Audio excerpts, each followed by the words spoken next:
2 Kings 5. Captain Naaman's healing.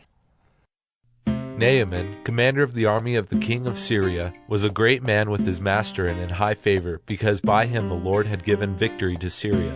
He was a mighty man of valor, but he was a leper.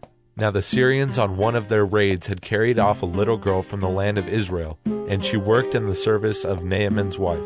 She said to her mistress, "Would that my lord were with the prophet who is in Samaria. He would cure him of his leprosy." So Naaman went in and told his lord. Thus and so spoke the girl from the land of Israel. And the king of Syria said, "Go now, and I will send a letter to the king of Israel." So he went, taking with him 10 talents of silver, 6,000 shekels of gold, and 10 changes of clothing. And he brought the letter to the king of Israel, which read, "When this letter reaches you, know that I have sent to you Naaman, my servant, that you may cure him of his leprosy." And when the king of Israel read the letter, he tore his clothes and said, "Am I God, to kill and to make alive, that this man sends word to me to cure a man of his leprosy? Only consider and see how he is seeking a quarrel with me."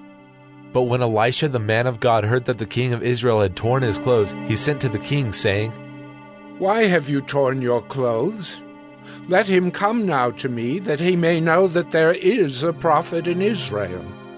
So Naaman came with his horses and chariots and stood at the door of Elisha's house. And Elisha sent a messenger to him, saying, "Go and wash in the Jordan 7 times, and your flesh shall be restored, and you shall be clean."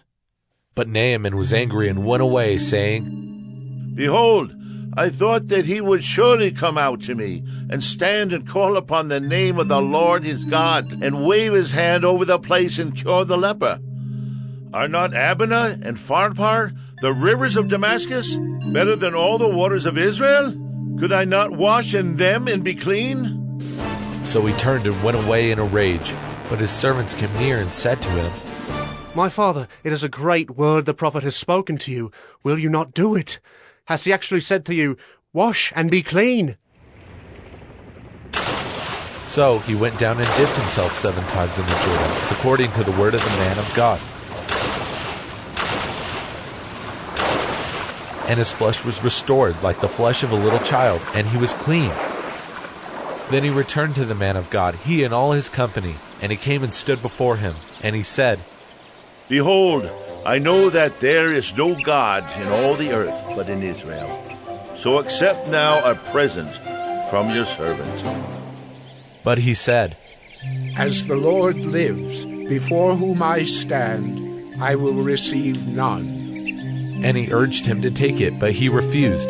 Then Naaman said, "If not, please let there be given to your servant 2 mules load of earth. For from now on your servant will not offer burnt offering or sacrifice to any god but the Lord. In this matter may the Lord pardon your servant.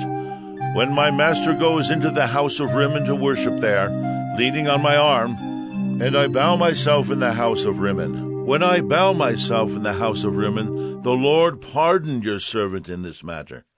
He said to him, "Go in peace." But when Naaman had gone from him a short distance, Gehazi, the servant of Elisha the man of God, said, "See, my master has spared this Naaman the Syrian in not accepting from his hand what he brought. As the Lord lives, I will run after him and get something from him." So Gehazi followed Naaman, and when Naaman saw someone running after him, he got down from the chariot to meet him and said, "Is all well?" And he said, "All is well. My master has sent me to say, there have just now come to me from the hill country of Ephraim 2 young men of the sons of the prophets. Please give them a talent of silver and 2 changes of clothing." And Naaman said, "Be pleased to accept 2 talents. And he urged him and tied up 2 talents of silver in 2 bags with 2 changes of clothing, and laid them on 2 of his servants, and they carried them before Gehazi.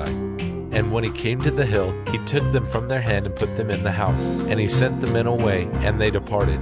He went in and stood before his master, and Elisha said to him, Where have you been, Gehazi? And he said, Your servant went nowhere. But he said to him, Did not my heart go when the man turned from his chariot to meet you? Was it a time to accept money and garments, olive orchards and vineyards, sheep and oxen, male servants and female servants? Therefore, the leprosy of Naaman shall cling to you and to your descendants forever. So he went out from his presence a leper, like snow.